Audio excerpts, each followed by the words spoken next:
There is a detail buried in the story of Fatima that almost nobody talks about. Not the skeptics, not the believers, not the documentarians, not the theologians who have spent entire careers picking this story apart. It shows up in the official record, documented clearly, mentioned briefly, and then quietly set aside, as if it were a minor curiosity rather than something that cuts straight through the entire foundation of what Fatima claims to be. It is not about the secrets. It is not about Russia. It is not about politics. It is not about the Church's institutional interests, though those conversations matter too. It is something far stranger, far more intimate, and far harder to explain away. It is about a 9-year-old boy named Francisco Marto. And what makes it all strange is not what Francisco heard, but what he failed to hear. First of all, thank you for choosing to spend these moments with me and religion as it is. In this channel, we'll discuss topics of all religions, always respecting everyone's faith and beliefs. If this topic interests you, please subscribe to the channel, give this video a like and turn on notifications to be alerted of all new videos posted. Thank you and enjoy. Most people, when they think of Fatima, think of 3 children. 3 shepherd children in rural Portugal in 1917, claiming to see the Virgin Mary 6 times over 6 months, delivering secrets and warnings, and culminating in a phenomenon witnessed by tens of thousands of people on October 13th of that year, the famous Miracle of the Sun. The story is usually told as a unit. 3 children, 1 experience, 1 message, 1 miracle. The world has processed Fatima as a collective event, something that happened to a group, something that carried the weight of shared testimony. But that framing is wrong. And the moment you start looking at the 3 children individually, and not as a group, but as 3 separate human beings with 3 separate, profoundly different experiences, the story starts to crack open in ways that no promotional brochure at the Fatima Sanctuary has ever acknowledged, and that the critical literature has almost entirely overlooked. Let's lay out what is actually documented, because these are not disputed facts. These are the official record. Lúcia dos Santos, age 10, was the eldest. She was the one who saw the apparition, heard everything it said, and spoke back to it. She was, in the terminology used by researchers and the Church alike, the principal seer, the sole interlocutor. She asked questions. She received answers. The entire content of the Fatima message, the secrets, the warnings, the requests, came through her. Jacinta Marto, age 7, the youngest of the 3, saw the apparition and heard its words. She could not bring herself to speak to it, but she was fully present in both senses, visual and auditory. She knew in real time what was being said. And then there was Francisco. Francisco Marto, age 9, stood in the same field as his sister and his cousin. He saw the same light. He saw the same figure. He was present for every single apparition from the first angelic visits in 1916 through all 6 appearances of the Lady in 1917. And he heard nothing. Not a word, not a sound, not once, across more than a year of visionary experiences. He saw everything and heard absolutely nothing. This is not speculation. This is documented in multiple sources, including Lúcia's own memoirs, which remain the primary historical record of the events. During the first apparition of the angel in 1916, Francisco was present and saw the figure descend, but when the angel spoke, Francisco heard nothing. Lúcia had to tell him afterward what had been said. He had questions, genuine, earnest questions, because the words meant nothing to him. He had to ask Lúcia what Almighty meant, what it meant to say that the hearts of Jesus and Mary were attentive to their supplications. He was processing events that he had witnessed visually through someone else's account of the audio. This is documented in Lúcia's memoirs with a kind of casual matter-of-factness that should strike any reader as deeply strange. The angel of Portugal appeared. Francisco saw it. Francisco did not hear it. Moving on. It did not change for the 1917 apparitions. Month after month, the lady appeared, spoke at length, shared visions, delivered warnings, entrusted secrets. Lucia heard, Jacinta heard. Francisco watched. After each encounter, Lucia would tell him what had been said. He would listen. He would ask questions. And then he would spend his time doing what he always did after the apparitions, retreating to pray alone, in silence, sometimes for hours, in the parish church of Fatima, keeping what he called company with the hidden Jesus. There is something almost unbearable about that image, if you sit with it. A boy standing in a field while his cousin and sister are being spoken to by what they believe is the Mother of God. He can see her. He can feel the presence. He knows something enormous is happening, and it is happening in a complete sealed silence on his side of the experience. Here is the question that the official story never poses, that the theological literature almost never poses, that the critical literature, which is usually much more thorough about uncomfortable questions, also almost never poses. Why Francisco? If this is a divine apparition, if the Virgin Mary, or any form of supernatural intelligence, appeared with intention and purpose to 3 specific children, then the silence imposed on Francisco was a choice, a deliberate, conscious choice made by whatever was doing the appearing. The Church's position on this is essentially that God's ways are not our ways, that the mysteries of divine selection are beyond human understanding, that Francisco's role was contemplative rather than communicative, and that his inability to hear was not a deprivation but a different kind of grace. The Vatican's own materials describe him as a natural contemplative, a boy whose inner life was nourished by silence, whose relationship with God was visual and prayerful rather than verbal. Sister Angela de Fatima Coelho, one of the postulators for the cause of canonization of the Marto children, addressed this directly in interviews, saying that Francisco had accepted his apparently less privileged role with complete humility, that he never asked God why he couldn't hear, that he never compared himself to Lucia or Jacinta. She framed his silence as a form of spiritual superiority, the most contemplative of the 3, the one who perhaps understood God most deeply, precisely because he had learned to find God without words. That is a moving interpretation. And if you are inside the framework of faith, it is coherent. But step outside that framework for a moment, because the question remains, and it is not a cruel or disrespectful question. It is a necessary one. If an intelligence of any kind, divine, supernatural, psychological, or otherwise, was communicating a message of world historical importance to a group of 3 children, and that message was urgent enough to be carried forward into global politics, Cold War strategy, and a century of Catholic devotion, why would that intelligence choose to include one child in the visual experience, but deliberately exclude him from the verbal content? Why invite Francisco at all, if not to hear? There is a structural issue at the heart of the Fatima story that Francisco's silence makes impossible to ignore once you see it. The entire content of the Fatima message, every word, every warning, every secret, comes from one source, one person, Lucia dos Santos. Francisco died in April 1919, aged 10, of influenza, never having heard a single word from the apparition. He left no written record, no testimony of content, no independent account of what was communicated. Jacinta died in February 1920, aged 9, alone in a Lisbon hospital from tuberculosis. She had heard the lady's words. She had not spoken to her. She left some testimonies, some accounts of what she had been shown, particularly the vision of hell and her fixation on the conversion of sinners. But the primary record of the Fatima message, its specific content, its geopolitical warnings, its 3 secrets, rests entirely on what Lucia reported and what Lucia wrote down decades later. By the time Lucia put the first 2 secrets into writing, it was 1941. Francisco had been dead for 22 years. Jacinta had been dead for 21. There was no one alive who had independently heard the apparition's words. There was no cross-reference possible, no corroboration from within the group of visionaries itself.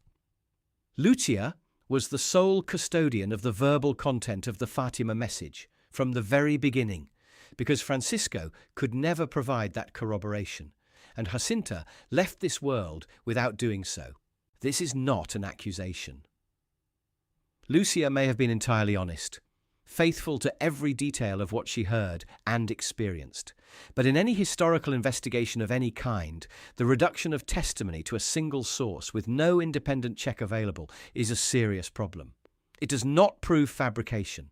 It means that verification is structurally impossible. It means the entire edifice rests on one person's account of conversations she alone could hear.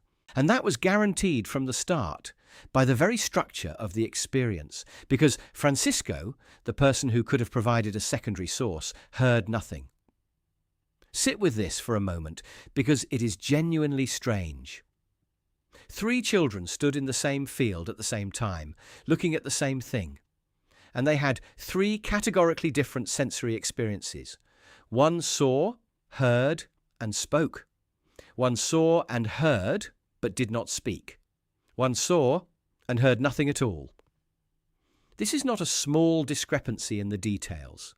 This is not like 2 witnesses describing a car accident differently because they were standing at different angles. This is 3 people occupying the same physical space and accessing what is claimed to be the same supernatural event through entirely different perceptual channels with no consistent overlap. If this were a shared hallucination, which is one of the standard skeptical explanations for apparition experiences, you would expect some degree of internal consistency across the 3 accounts. Shared hallucinations, in the limited cases where they occur, tend to be shaped by shared expectations, shared cultural templates, shared emotional states. All 3 children would have expected to see and hear a divine figure. All 3 were Catholic, raised in the same devotional tradition, carrying the same imaginative vocabulary.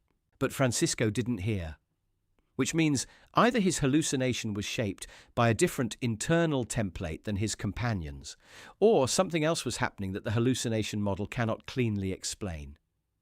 And if it was a genuine supernatural apparition, if the lady truly appeared and spoke, then a being capable of making herself visible to all 3 children simultaneously chose, for reasons that have never been satisfactorily explained, to make herself audible to only 2 of them.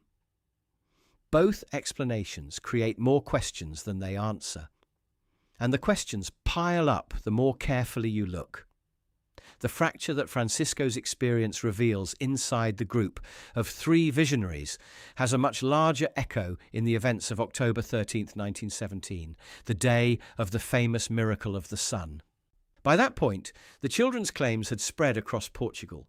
Tens of thousands of people made the journey to the Cova da Iria, in the rain, through mud, to witness what had been promised as a public sign. Estimates vary. Some sources say 50,000, some say 70,000, some approach 100,000. What matters is that the crowd was enormous, and they had all come with the same purpose, to witness a miracle, and something happened. There is no dispute that something happened. Too many people reported it. Too many independent accounts exist, including from journalists who had gone there to mock the event and came back deeply shaken, for the phenomenon to be simply dismissed. But here is what almost never gets discussed in the popular telling of Fatima. Not everyone saw the same thing. The accounts, when you read them carefully and comparatively, are striking in their divergence. Some witnesses described the sun spinning in a mad whirl and plummeting toward the earth in a terrifying descent. Some saw cascades of multicolored light washing over the crowd. Some reported their soaking wet clothes becoming dry instantaneously. Some saw the colors, but not the movement. Some saw the movement, but not the colors. And some, a number that is documented but is consistently minimized in the official literature, saw nothing at all.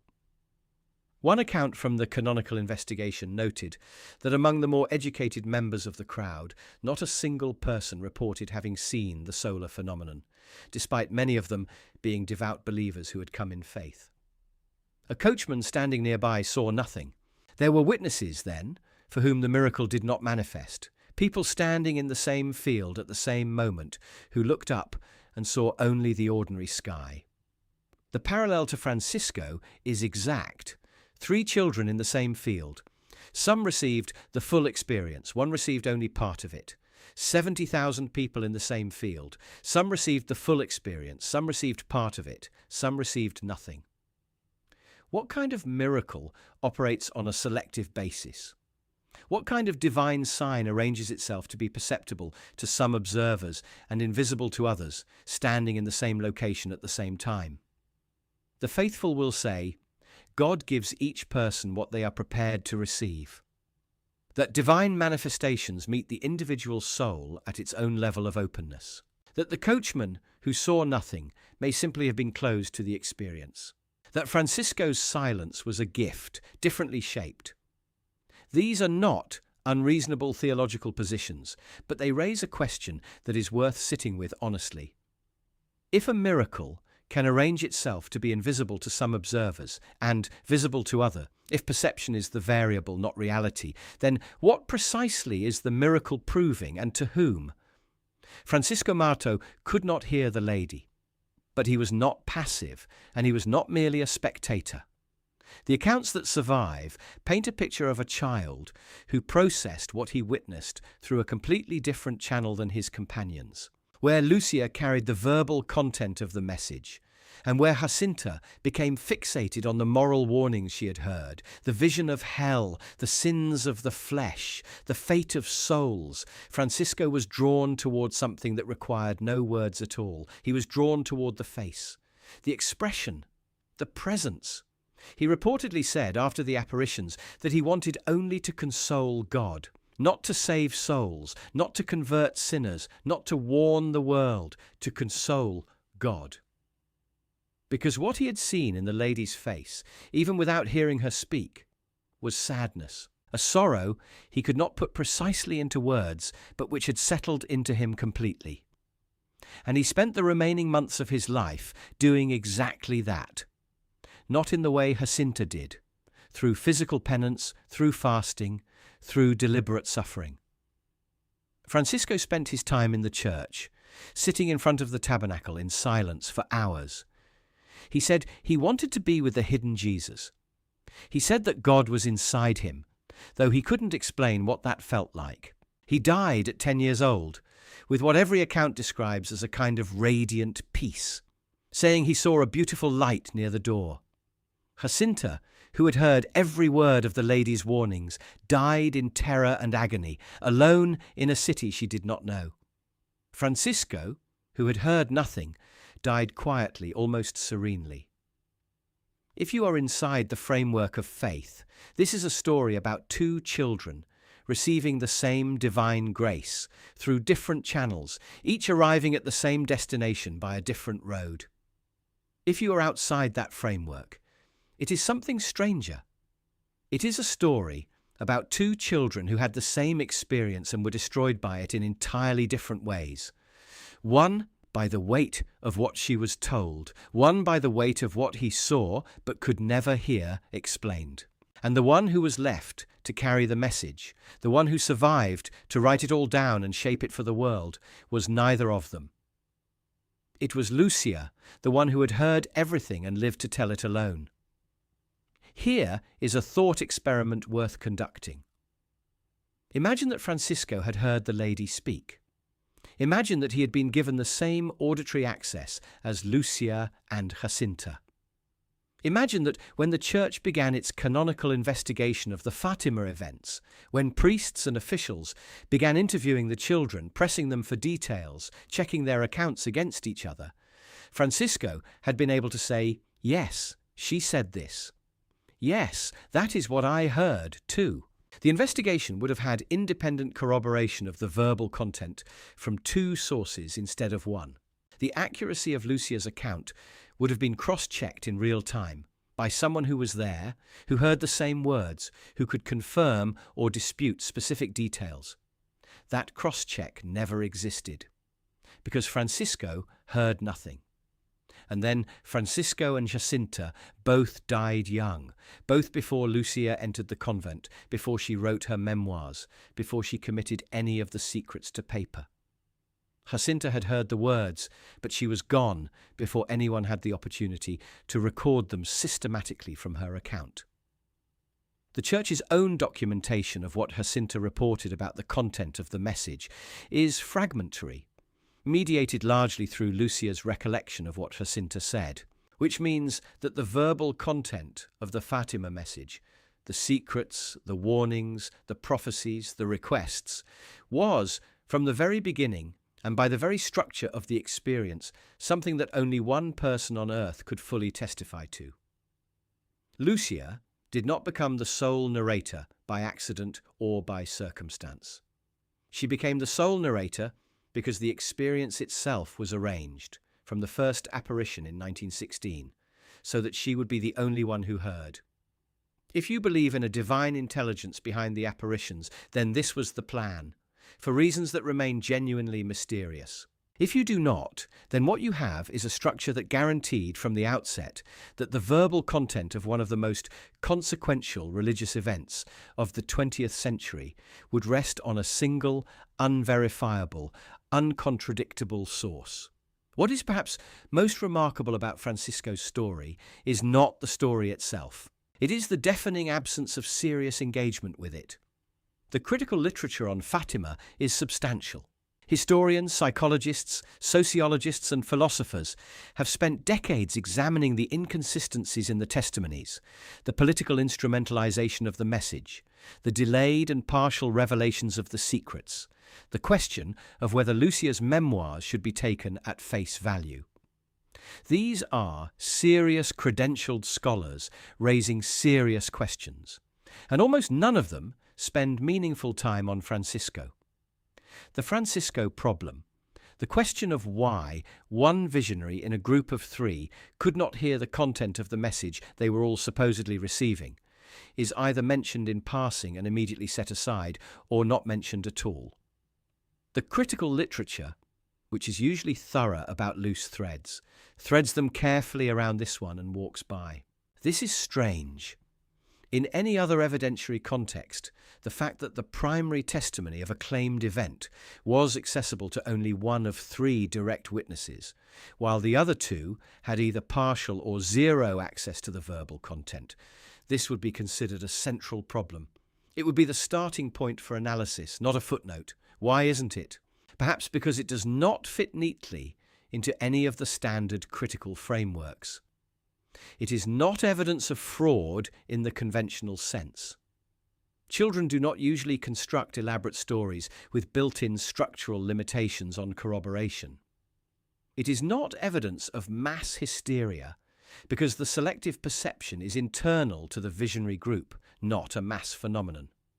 It does not fit the political manipulation narrative cleanly because it predates the period when the message was shaped for geopolitical use. It is simply strange, genuinely, persistently, unresolvably strange. And strangeness of that particular kind, the kind that does not fit either the faithful narrative or the skeptical one, tends to get quietly avoided. Let's be precise here, because this is not a moment for overreach in either direction. The Francisco problem does not prove that the Fatima apparitions were fraudulent. It does not prove that Lucia invented the verbal content of the message. It does not prove that the children were lying. What it proves is something more uncomfortable than that. It proves that the Fatima story, even at its innermost core, even among the three children who were supposedly the direct recipients of the divine communication, was never a clean, unified, verifiable experience.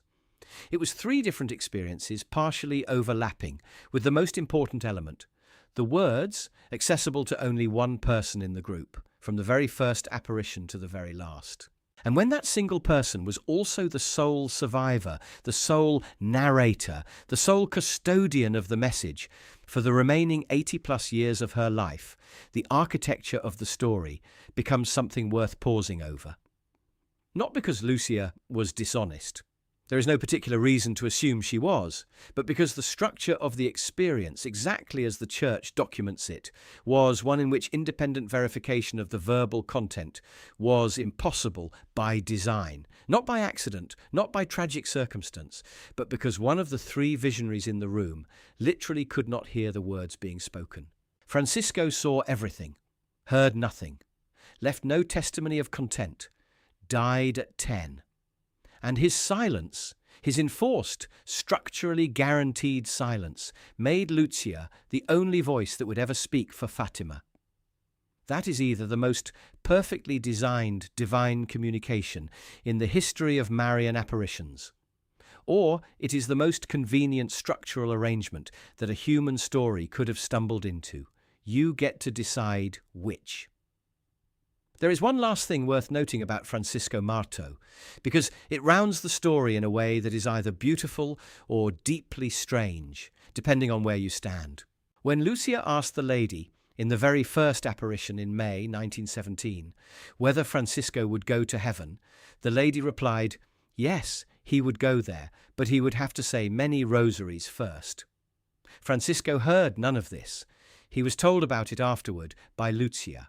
And so Francisco Marto spent the last years of his short life saying rosary after rosary, fulfilling a condition that he himself could never verify he had been given, working toward a salvation he had been told he was promised, in a conversation he had been present for but could not hear, repeating prayers for an outcome he was living on faith. Someone else's account of what someone else had heard. If that is what faith looks like at its most radical, complete trust in the testimony of another, without the ability to cross-check or confirm, then Francisco may well have been the purest example of it that Fatima produced. Or it is the image of a child, obediently fulfilling instructions he received second-hand, in a story he could only partially witness, shaped by a silence he never asked for and never understood. Both things can be true at the same time. That is perhaps the most honest place to leave it. As always, this is not about telling you what to believe. Faith is a deeply personal matter, and nothing here is meant to diminish anyone's sincere devotion. But history deserves honest examination. An honest examination means following the questions wherever they lead, even to the ones that have been left, quietly and for a very long time, unanswered.